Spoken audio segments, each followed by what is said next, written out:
Hello, my darlings. Maria West here. Welcome to Love, Truth, and Beauty. This is episode 361 and our 46th installment of my Love, Truth, and Beauty. Keep it simple, sexy, rant. And I have not done one of these since May. And I think it's fitting that this will be posted on Black Friday post Thanksgiving. So happy to all of you who partake in that. I do not.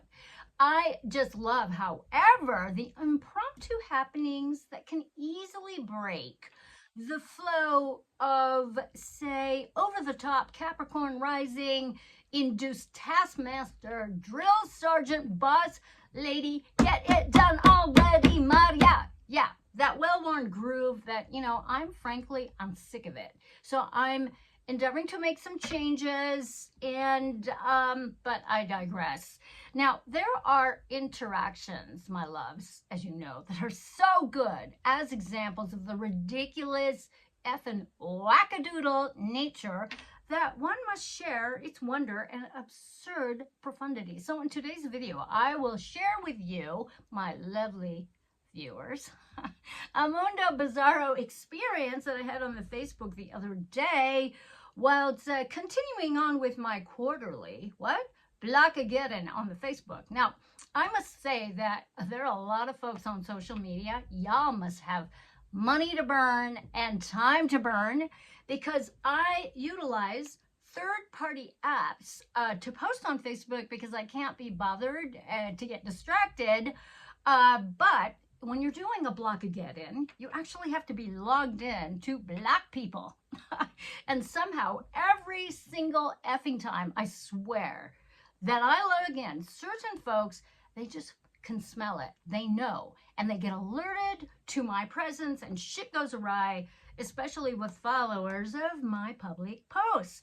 So recently I was on a podcast, maybe you caught it, where I shared some of my insights and Paganista practices that incorporate Indo-European paganism, Finnish, Russian, Karelian shamanism, Tantric, Tibetan Buddhism, and Hinduism, along with the recent full moon eclipse in Taurus, venerating my ancestors, and the Festival of Lights, known as Diwali, a major festival celebrating the triumph of light over darkness, new beginnings for millions of people in the Hindu, Sikh, and Jain faiths. Now, the word Diwali comes from the Sanskrit word Deepavali, which means rows of lighted lamps. Now, I don't know if y'all have ever been to India, but if you ever go, make sure you go around Diwali time, because it is lovely, it's beautiful, it's extremely charming, very similar to the wonderful luminarias during New Year time in New Mexico, where I am currently residing, where homes and streets have been decorated with small oil lamps called diyas, with the light supposedly to help Lakshmi come find you, that Hindu goddess of wealth and good fortune, so that she can bless you. So in preparation, homes get cleared, new clothes are worn, and prayers are said, and outside the homes, people draw these beautiful rangolis, traditional designs made using colorful powders, reds, oranges, golds, yellows, maroons, like what I'm wearing, to bring good luck and positivity and Lakshmi to your lives. It's a time of renewal and well-wishing. Ave Lakshmi. Okay, now for myself, as a daily creator of musica songs, as a prolific writer, teacher, where I'm constantly coming up with new ideas to bring forth certain principles, like the Hermetic principles, in ways that are interesting. I'm also an artist, a painter, garden tender of hundreds of indoor plants and outside plants. I work with certain gods and goddesses who, by the way, I don't believe are actual people, actual beings, but more like energies and archetypes whose representations can inspire support and nourish me and nourish what is important for me to bring forth as a creator and as a teacher. Now, I mentioned in that podcast my special veneration to 3 deities who support my Paganista ways. Okay, Lucifer and Hecate, or Hecate, both having associations with the element chemical phosphorus, both providing me with sudden illuminations of clarity and understanding of things that were once hidden or perplexing to me, along with the goddess Dakini Kurukulla, a Tibetan tantric Buddhist Dakini that draws forth energy that allows me to be more magnetic or to appear to be more seductive, not in a licentious way, but in a way to provoke movement, to provoke inspiration. And I am, after all, a provocateur by nature. Now, oh boy, I often forget, my loves, that I am quite the anomaly when it comes to the podcast scene, because most podcasters, they take a look at me and then we're going, okay, she's a woman of color, let's get her. She's probably one of us. And so most of them are quite innocent and not schooled in my ways and my being. So I tend to disarm folks, shock them a little, but I also know that for me to preach to a choir or echo chamber of like-minded folks is not always optimum to share my work. When I desire to share work and information that may be far and wide, information that may be novel or somewhat controversial, not necessarily, but more out of the box, way outside convention. Now, in this case, my mentioning my allegiance to Lucifer in particular. Now, I notice that the mention of the goddesses Hecate or the Dakini Kurukulla were absolutely dismissed. Now, Lucifer, being conflated, my loves, with a lot of evil hoo-ha, triggered an onslaught of cray-cray in the comments, the chat box, and as per usual, thanks to the unschooled epic distortions perpetuated by all 3 Abrahamic religions, shit went crazy. So, as I'm replying to the Facebook comment after the podcast, a message pops up and some dude is on a rant and is letting me know under no uncertain terms about his extreme displeasure for my revealing that I have an affinity for Lucifer, no mentions, of course, of Hecate or Kurukulla, and goes off about me being a Satanist, a devil-worshipping, blood-drinking vampire, and cannibal. And I should be ashamed of myself. Why? Because I claim to work with survivors of trafficking and SRA, Satanic Ritual Abuse, which I will clarify for y'all who want to conflate any blood, ritualize anything being of Satan. And he goes off on me posting a photo of some very, very charming birthday gifts for my friends, okay? I'm going to show you. I'm going to show you them. Look at this. There's nothing wrong with that. I mean, are you flipped out or what? So anyways, going off on Baphomet, about Baphomet and Diablo doll, okay? And I'm listening to my intuition because I'm thinking, wow, dude, I didn't even include this dude, my Lord Cappy. And as he's going off, I'm thinking, holy moly, I'm feeling that this psycho would have lost his feckin' mind if he had seen my sweet little horned Capricorn goat sitting at my desk, smiling at me all day. Dude, are you triggered much? Get hold of yourselves, people. Now, his last words, calling me a Luciferian whore, okay? Luciferian hoe, but not a whore. And then everything is gone. You know, it's like he blocks me before I can educate him. And I'm laughing my ass off because I'm thinking, wow, this dude is way too crazy. Like, and he seemed confident that he had schooled me and set my ass straight. Well, good luck with that. Now, once again, my loves, it brings me to the realization that some words and terms and names are not just misunderstood, but are over-the-top triggers for the woke mobs. Oh my God, as killing words, as our good friend Thomas Sheridan mentioned in one of his fun videos years ago, where people actually lose their fracking minds and go insane if we're talking about the names of, say, like Trump or Jimmy Savile or Aleister Crowley. All these guys depict or represent unspeakable evil and egregious crimes against humanity, yet everyone seems to be okay with the likes of Stalin or Mao Zedong and his Gang of Four in China, Pol Pot. These are the real deal mass murderers and human haters, okay? And not that long ago, we heard woke bullshit comparing Trump's America being worse than that of Russian gulags or being akin to Hitler. Now, come on, grow up. Grow the fuck up, people. Now, I don't want to default to the belief that people in general are dumb and stupid morons. They're mostly cowards, yes, and they need echo chambers of agreement to exist and feel good about themselves, right? Or so words and terms and names are easily hijacked and demonized, and I cannot shut the frau up and let ignorance slide. So here I rant, okay? Here we go. Number one, there's no such thing as the devil, my love.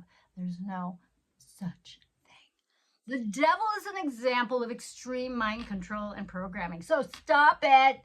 People, there's no actual being running around red-skinned with horns and a pointy tail, torturing people and making them do shitty, evil things, okay? People do shitty, evil things. Now, the etymology of the word devil is so vast and complex and illustrates the various levels of hijacking it suffered in order to obfuscate its true meaning of simply meaning of evil. Now, the word devil receives bragging rights from several languages as its true origins. Pick one, and I have linked some articles below for you to peruse on your own time so you can check it out. Number three, what does of evil mean and refer to but our base instincts? Okay, the dark archetypal forces of influence hidden within all of our hearts. Every one of us, no one is exempt, that may inspire, conspire crimes of passion in the heat of the moment when one loses their fucking minds with the likes and energies of hatred, rage, vengeance, covetousness, envy, jealousy, addictions to alcohol, addictions to hard drugs like heroin. They don't call heroin the girl for no reason.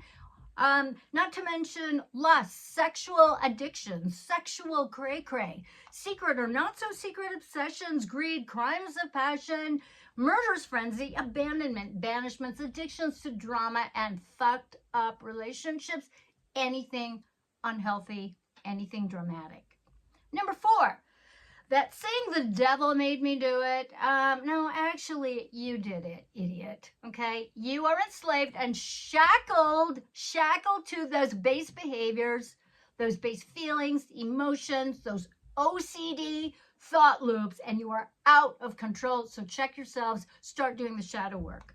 So let's check out the word demon, okay? It's from the English demon, borrowing from medieval Latin daemon, as in familiar guardian spirit, and the ancient Greek, daemon, dispenser god, protective spirit. It can be an evil natural spirit or entity, a false god or idol, a very wicked or malevolent person, and in the weak sense, a very, very mischievous person, like a smart-ass child, okay? A source, especially personified, a destructive person with character flaws, all right? So we're talking lots of different meanings here, so pick one, but do not conflate it necessarily with the devil, okay, with evil, with Satan, with Lucifer. Got it? Now, Lucifer is not the devil. I am not a freaking devil worshiper. Lucifer's not evil. The whole fallen angel story is bullshit. But think about it. Who tends to get banished? Who tends to be pushed out of the fold? But folks who are not in compliance, who do not play by the rules set forth by fear-mongering control freaks and groups, and the fools who live to follow without question any authority outside themselves. Okay? And those rules are often oppressive to everyone's free will. It's free will. It's a scary thing for a lot of people because you got to take responsibility for yourself. Okay? Lucifer is not even in the Bible, kids, and any references to Lucifer as in the King James Protestant version of the Bible and any indication is it's a mistranslation, a distortion, an out lie, a Christian distortion, okay? The enemy of God as Lucifer, this is not true. Not the opposer, adversarial force of Yahweh, for fuck's sake. Number 8. Yes, I haven't been doing those numbers, but bear with me. Lucifer is an Indo-European archetype and European pagan deity. That's all. Lucifer is the son of Aurora and the brother of Diana, goddess of the hunt. You can look it up yourself. And in terms of my personal relationship and veneration of Lucifer, who, like Hecate, is closely associated with the planet Venus, the morning star, which is the brightest object in the sky, visible to our physical eyes, our sense of sight. For myself, Lucifer represents hope. A brand new day, a fresh start, a reset, new ideas, new frontiers, new up-leveled ways of thinking. Okay?